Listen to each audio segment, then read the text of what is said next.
G'day, how you going? Ianapolis here, your acrylic guru. Welcome to my channel. I'm going to do a painting today, and the reference picture is courtesy of Dave Hoffler. Thank you very much, Dave Hoffler. Thumbs up to you for creating great photography.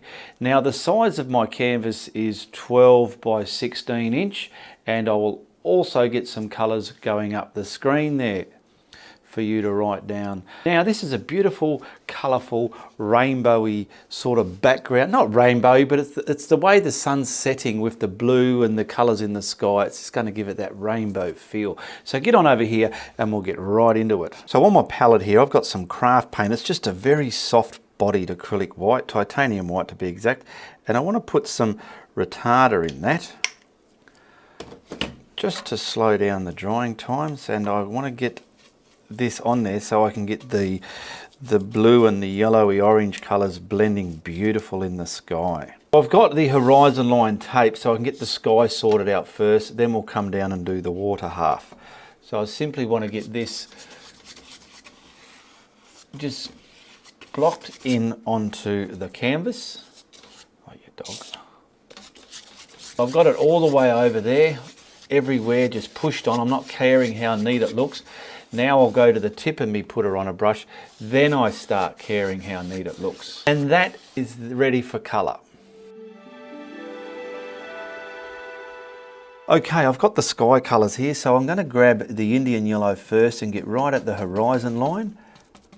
So I want this coming up about maybe that high. Okay, so I'll get it at the bottom here, concentrate on it and pull it across and let it fade up into nothing.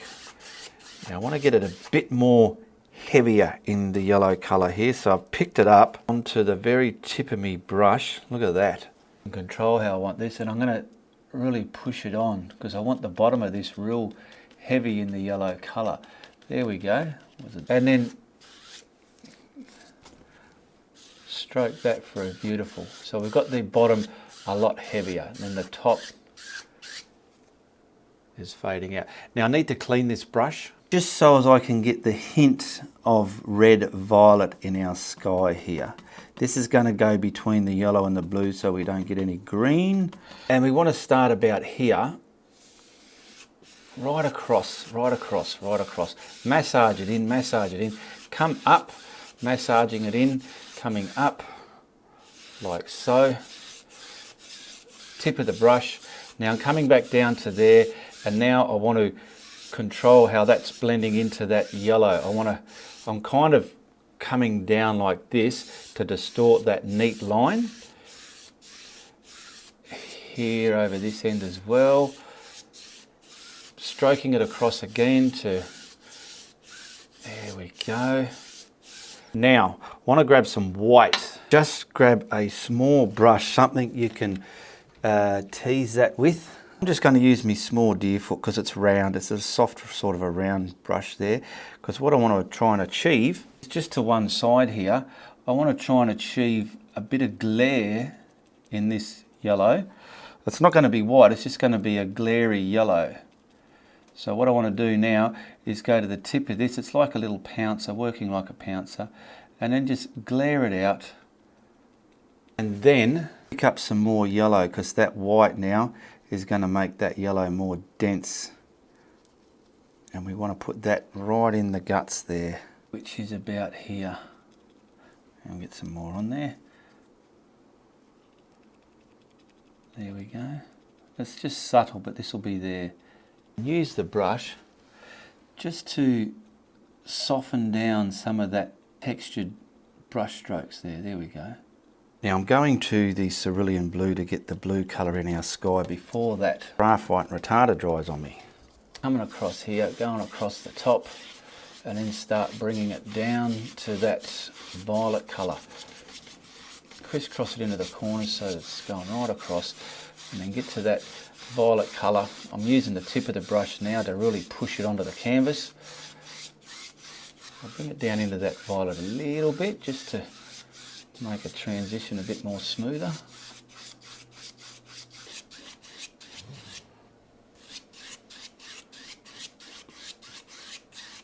I do have a little bit of red gold down here.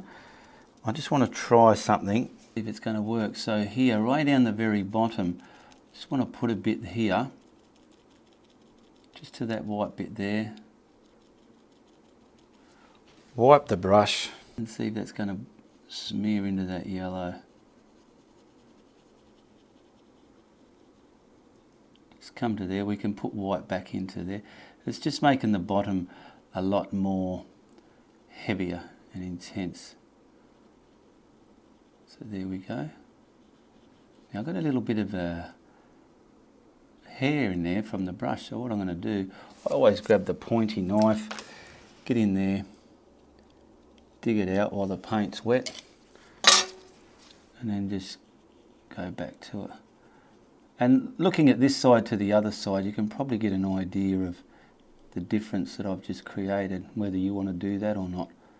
Going to paint it on, wipe the brush, and blend it.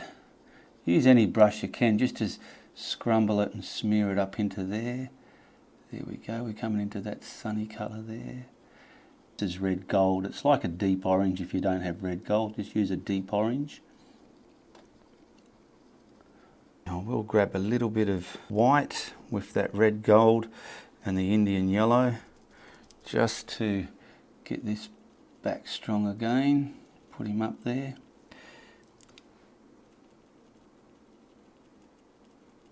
There we go. I'll wipe the brush, tap, blend that into the sky.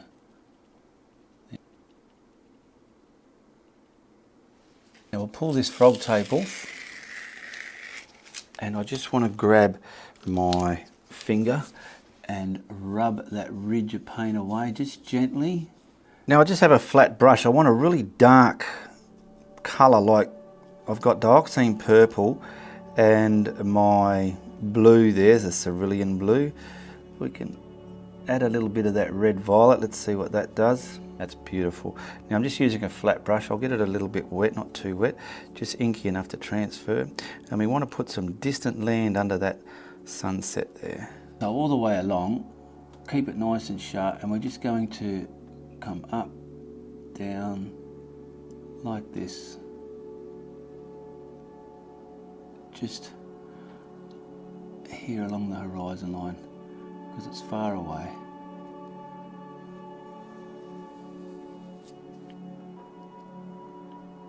Make it whatever shape you feel.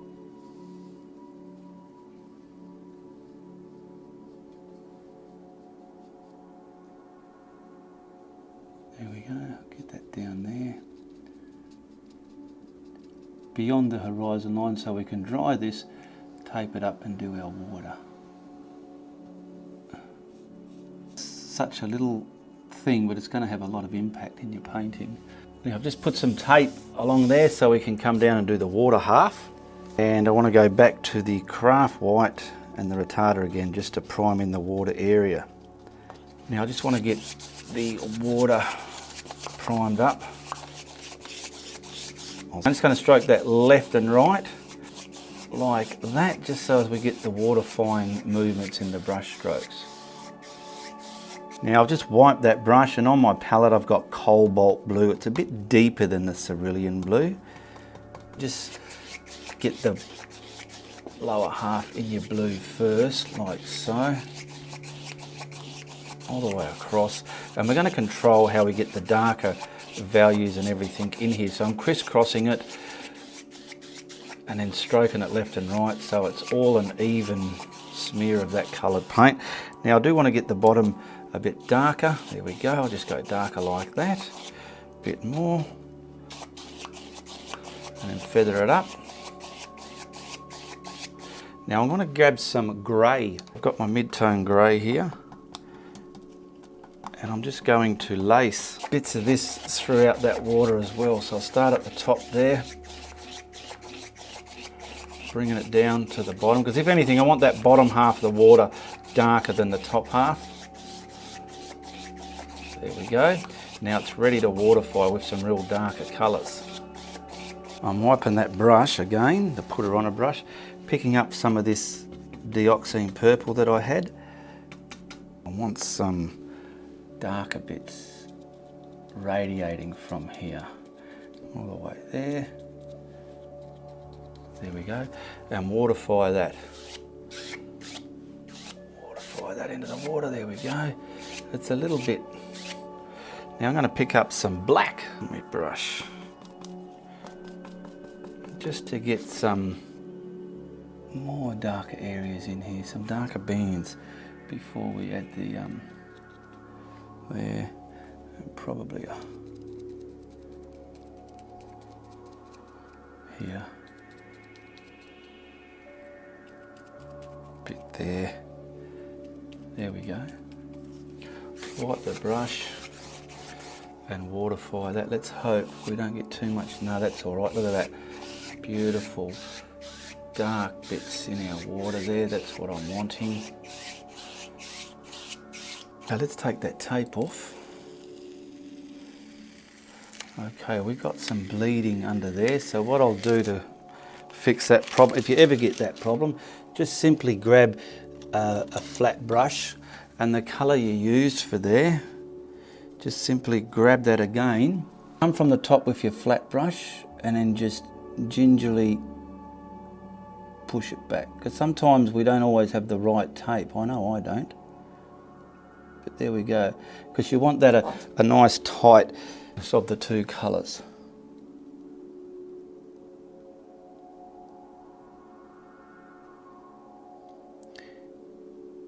Okay, so we've fixed that up, not too hard.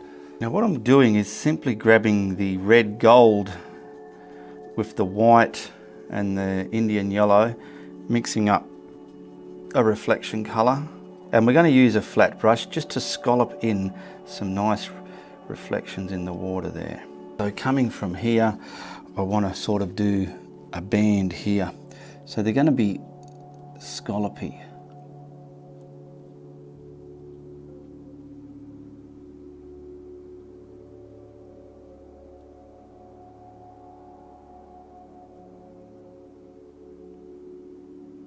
So find a brush you feel is going to work for you. I've been going through a few brushes, but this one's going to do it for me.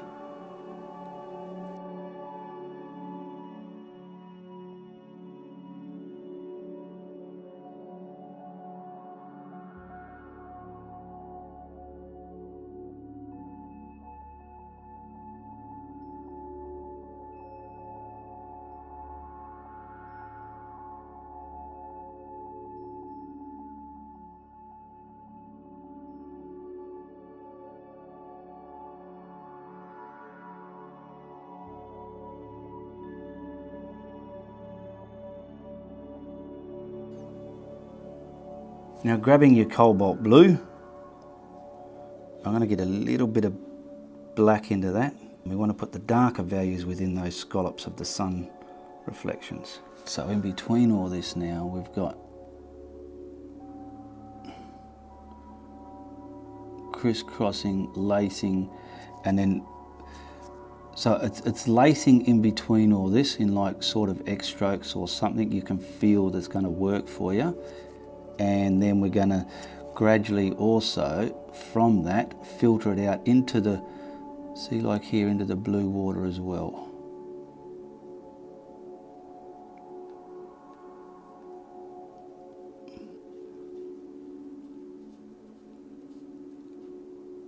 Nice and thin.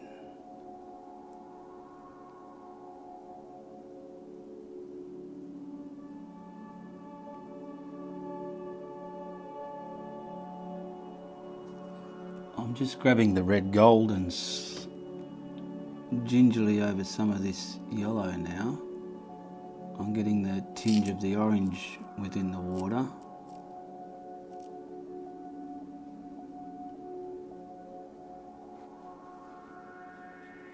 Okay, so I can finish the water now quicker. I've got a bigger brush just so I can get these passes through all this blue here where I need it. I'm just using a mongoose fan brush on its edge.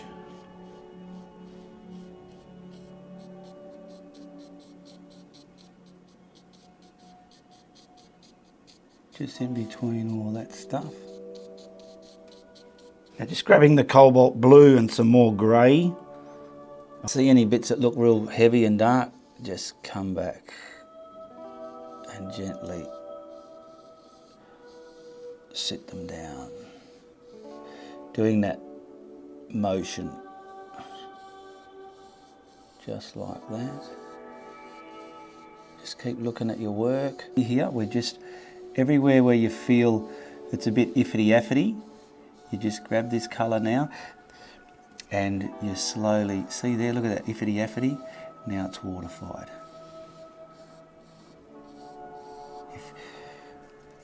Iffity-affity here, now it's waterfied. And it's just adding the different values. I was a bit worried about my water, but now it's starting to look watery. Now I'm looking in the monitor there, and I want to see here continue. Get the vibe of the water going. Cover some of those darks up that are too dark, and get the vibe of the water going. There we go. We've got the vibe going.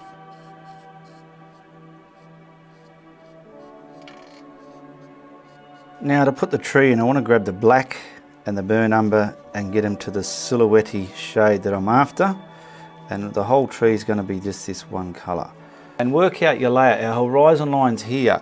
I'm going to have a branch coming over, so I don't want it coming over in front of the horizon line. You've got to work these methods out.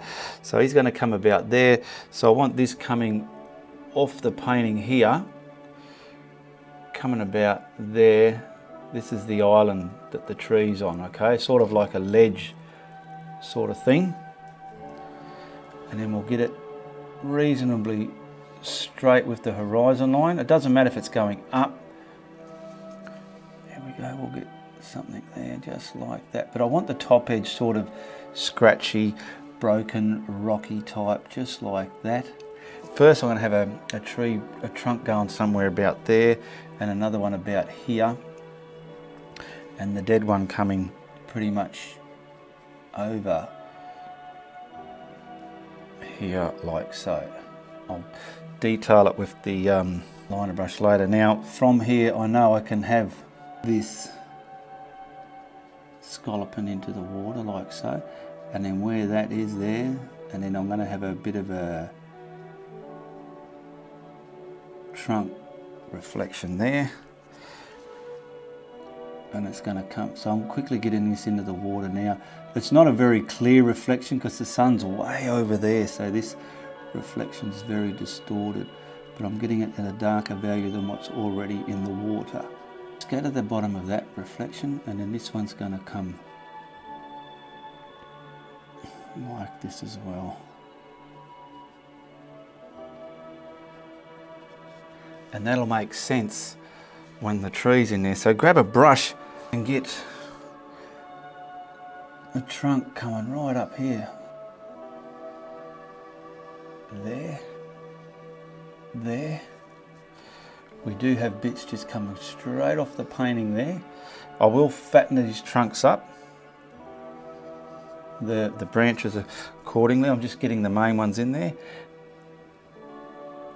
Way up high into the painting, and of course we've got more branches branching out from here as well. This one's got to be thicker to match the shadow. This one's going to be about that thick, but I'm going to get the main skeleton of it there, and this one's pretty much going to be here and then go straight up into that one, straight off the painting. And then get something, I don't know, just about here. And of course something coming this side. He's a lot thicker here.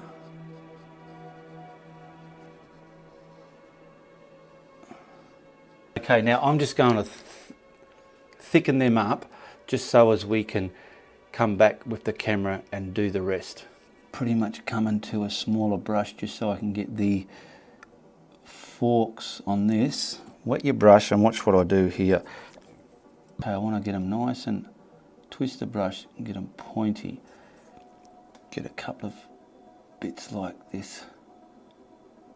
You can probably even use a smaller brush, but I want some kind of branch coming out here with some fine stuff.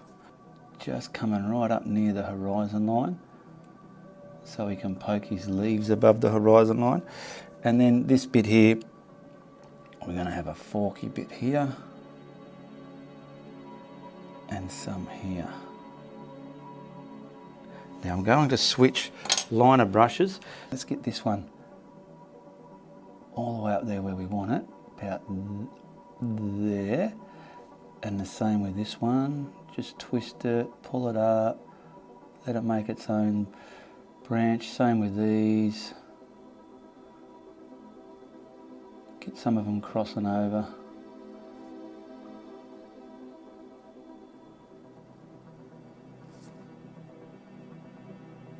Come in there. Use this one to get your smaller branches in.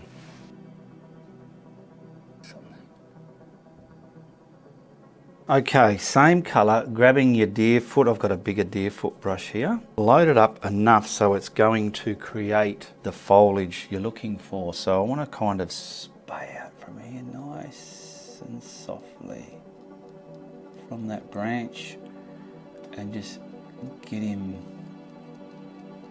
spaying out probably about there like that from that branch. Turn it around, get it very naturifiable. Bits all here coming off there. So I'm just pretty much finding the footprint of these right in front of that sunsetting sky there.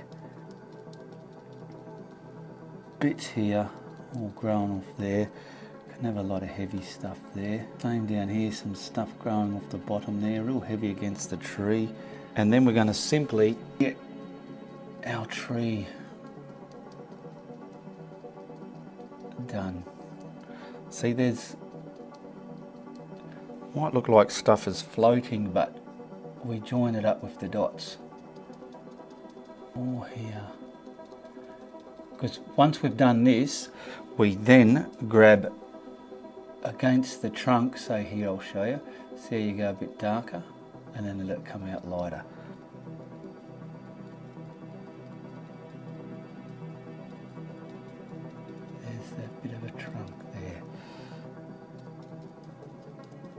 We're going to grab our smaller liner brush to connect any branches to this stuff.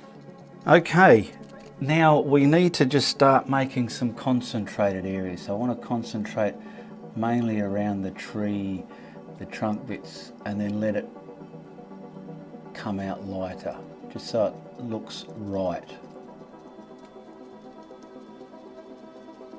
And you'll just see how this kind of just sits these thousands of little leaves and twigs down, because in this stamping motion you're creating little leaves and twigs, and especially over here. Oh, I want to get it. See how I want to try and get rid of a lot of the dotty motion as well, where it looks like clumps. I don't want it looking too clumpy. We're simply going to get this a lot darker against there, and then let it feather out some more.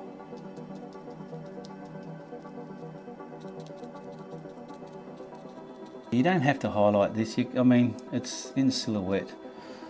The sun's right behind it. So when the sun's behind something, you're not going to see light. And then where the branches are, concentrate it. And that's it. Now I'll show you what I mean about the little sticks. Just grabbing the script liner, and if you, I'll grab Malcolm.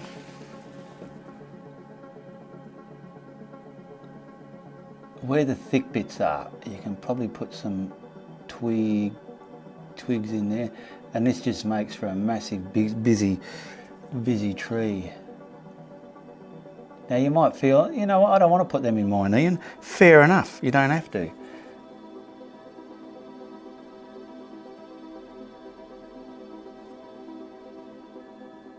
Something I used to do in my early days, which I haven't done it for a long time, I'm just doing it in this one, is I get some of the finer twigs and branches and bring them just gently out of the foliage in an artistic way, and you can see make sure you join them up though. You can see what kind of effect it can have. It just gives it more sharp. Careful where that's light. Get them crossing over each other. And it's just something, I don't know, it just adds more of an artistic vibe to the painting. See how those look compared to just blobbed on stuff? You're adding brush detail, finer detail. It's looking more sticky, sharp. See here, we'll get some little ones right up here. Well, that's a bit fat actually.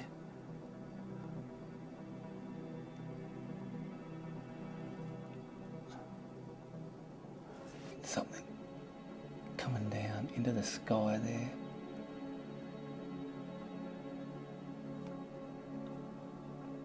Watch just come from out there. Some dead ones. It's just more wow. You know what I mean? It's just a little signature touch you can do to your art.